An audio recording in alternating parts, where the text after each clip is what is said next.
Gordie Tamayo and Steve Gallegos here with TheTitleFight.com. Going over tonight's action-filled card. We had a couple fights on here that lived up to the hype that we were hoping that they would. Kicking off the evening, we're going to talk about Peter Quillen taking on Andy Lee for his title. Well, actually, he didn't take him on for a title because he missed weight. Steve, give us your take on this fight, ending up in a draw. Lee going forward and keeping his strap and potentially landing a bigger payday, either maybe a rematch against Quillen, as they talked about and both were willing to do, or moving up and taking on his mandatory in Saunders. What do you think? You know, this was a power puncher showcase. I mean, both guys were out there to knock each other out. I mean, it was a fight that was fought in spurts, but when they landed hard. And, of course, we saw, 3 knockdowns in the bout. Quillen dropped Lee twice, and Lee dropped him once as well, so it was good. Wasn't all-out action slugfest, but it had action, it had drama. These guys landed hard shots, and I really can't disagree with a draw. It could have gone either way. I don't disagree with it. Both fighters got big things on the horizon for them. I think Andy Lee is going to get bigger paydays, whether he fights a rematch with Quillen or whether he fights Billy Joe Saunders over in the UK, which will be a huge fight over there, a huge draw, big payday. Good stuff. Andy Lee, good guy. You want to root for him. You've seen him come back out of the blue and just be able to take a W and dig deep. And you like to see guys like that fight. So props to him for the performance that he had, and hopefully he gets a bigger payday in the mix of it. Going on to the main event of the evening, that same card there, we had Garcia and Peterson taking place. And this fight ended up a lot different than what I think a lot of people thought how it was going to end up. We had talked about it prior to the fight, and saying that Lamont wasn't given much credit for his boxing ability. We got to see that early on. He was boxing Garcia. He was slipping. He was moving around a lot. Garcia was missing, wasn't able to cut the ring off, and it was frustrating Garcia. What was interesting is that he switched up that game plan, midway through the fight, and began walking Garcia down and actually hurting him. Post-fight, you could see the difference on the two fighters, but Garcia ended up walking away with the win. What do you think about that decision, Steve? I thought that Peterson did just enough to win the decision. I thought he eked the fight out. I thought he boxed beautifully throughout the bout. He avoided dangerous exchanges with Danny Garcia and frustrated Garcia throughout most of the fight. We never really got to see Danny get into a real rhythm. Because Lamont was just frustrating him. I remember during the first half of the bout, Peterson was circling quite a bit, a lot more lateral movement, right. Using his jab. Probably not doing as much as he could have, but, as the fight went on, the fight got closer. He started, standing on the inside, landing hard shots, and, was taking it to Garcia. Garcia really had no answer for him, and I thought he pulled out the decision, but close. Yeah, Garcia was visibly frustrated, but one thing we didn't see him use was his jab. He wasn't working that jab. He was just kind of lunging in forward, trying to reach for Lamont, and it obviously wasn't working for him. But now we see, a particular position where Garcia is already talking about, hey, maybe we'll do a rematch. Don't necessarily see that happening because he already said, hey, it'd have to be at 147. He's obviously been having his problems in the past making weight down here at 140.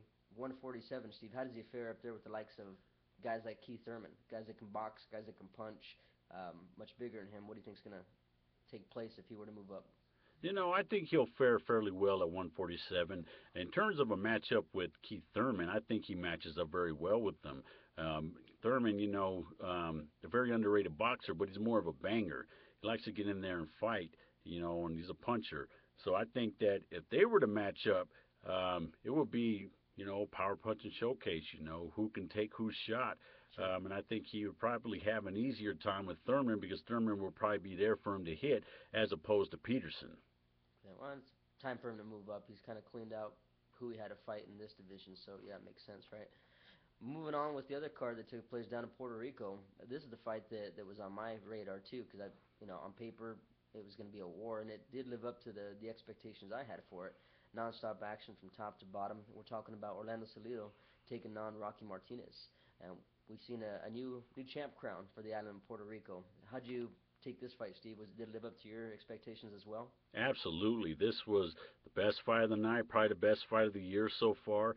These guys, went toe-to-toe for 12 rounds. Salido was in his face the whole time. Yeah. Like I predicted, he was throwing everything at him. Mm-hmm. Low blows, elbows, the uppercut Right. was beautiful. Finally got docked a point for it. Yeah, and he also got dropped twice in the process, which probably made the difference in the fight. Yeah. I mean, I commend Salido. He kept coming. At times we thought he might have been out of it. Right. He just kept coming and coming, and he Props to Rocky too yeah. for holding on and pressuring through.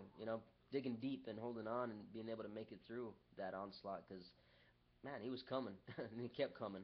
Yeah, absolutely. I commend Rocky too, for having to dig deep when he had to dig deep. For the first, half of the fight, he had a game plan, which was to box him, and he was sticking to it fairly well and was successful. Yeah. But Salido is just that type of fighter that's just going to keep coming and coming. He's going to be in your face the whole time.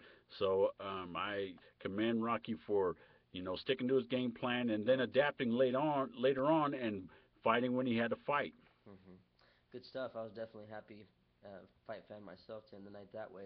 Leading into the coming up week, we got another fight that's been on everybody's radar since it was announced. I mean, this one makes you cringe just thinking about it. We're talking about Matthysse and Provodnikov. Steve, this one was on your sites as well. As soon as it got made, you were already digging into, wondering how this one was going to play out.